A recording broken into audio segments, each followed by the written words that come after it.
Hey, this is Alexander Tolmachov for Medical Affairs Center of Influence, and today's web talk topic will be measuring MSL-KOL relationship before the product launch.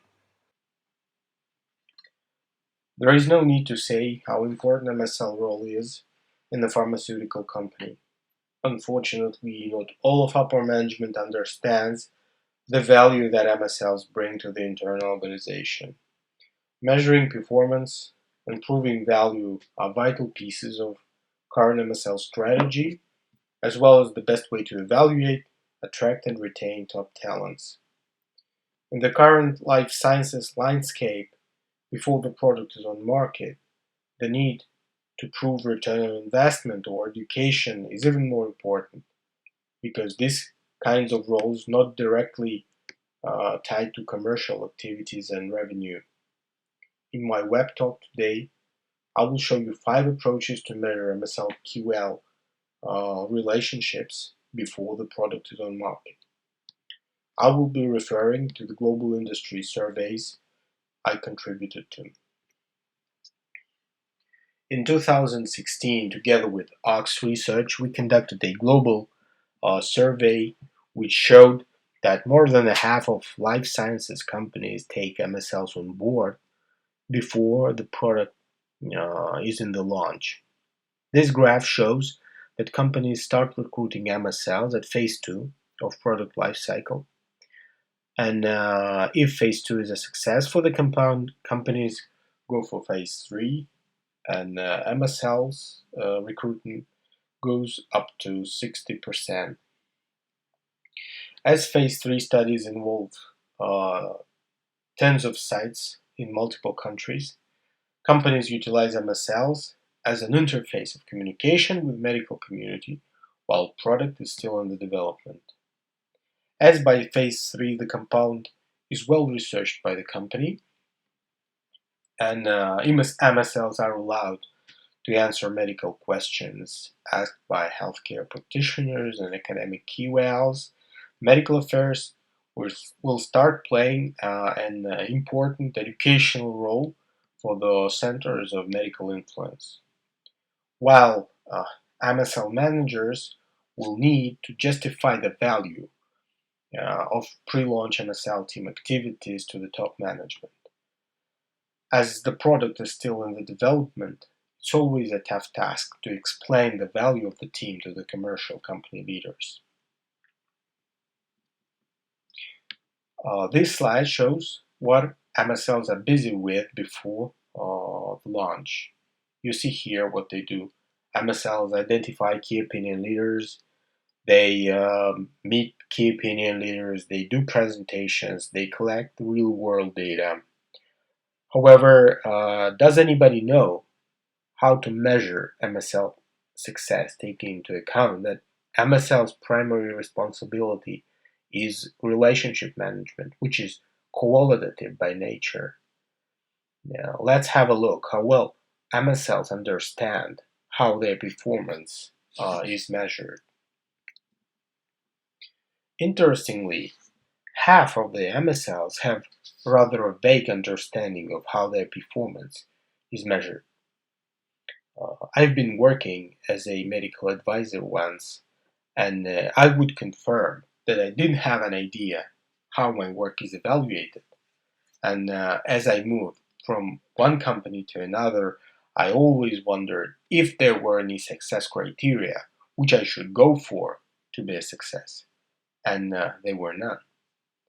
After I became the medical affairs manager, I put many efforts to explain to the management that MSL job is relationship management, which is quality, while by measuring MSL value in quantity, we may risk manipulating them to do the wrong job, leading to wrong impact on medical community.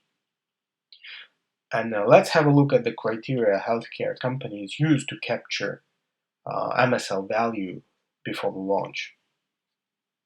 The survey we performed with Ox Research has revealed 5 key criteria to evaluate MSL-QL relationship. They are purple on this graph, Among them, a number of scientific presentations done by medical science leads, and number of new QL relationships, quality of QL relationships, contact frequency, and a number of advisory boards conducted. Meanwhile, quality of MSL-QL relationship is thought to be the only quality metric of MSL value throughout the product lifecycle. We also tried to look into factors which may influence the quality of relations between MSLs and QLs. Here are they. We figure out that there was a range of factors with different level of sensitivity, and the most sensitive depended on quality of scientific support and materials provided by the company, as well as product recognition. Probably this explains why QLs who value impartial, balanced, and fair data analysis would maintain the most productive collaborations with companies who provide them with such kind of materials. The same also relates to company reputation, depending on employee integrity and readiness to communicate product data fairly.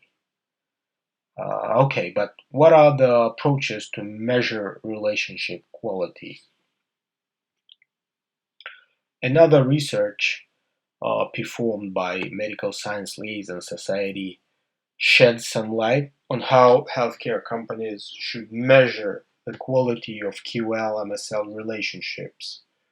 We asked the MSLs what qualitative measures are currently used to evaluate MSL value for the organization and compared to the measures that should be used to clearly demonstrate the value. We noticed that there were differences between these two. This research again confirmed the importance to measure quality and depth of MSL-QL relationships. Also, we saw that feedback collected with surveys and unsolicited feedback from QLs are the most useful approaches to measure relationship quality. To sum up, based on the global medical affairs market research involving tens of big healthcare companies, I conclude that there are 5 most effective approaches to measure MSL-QL relationship before the product is on market. The first one is QL feedback survey. I always use SurveyMonkey service to reach out to key opinion leaders directly and gather data either from either on my team or the product. Number 2 is unsolicited QL feedback. I gather it while meeting face to face, and what's really important that I don't ask direct questions about how my team performs. The number 3, 4, and 5 are easily captured by MSL CRM if you have one. And I've said already that I believe that MSL's primary responsibility is relationship management, which is qualitative by nature. But this doesn't mean we should not use quantitative metrics to measure MSL value for the organization together with qualitative.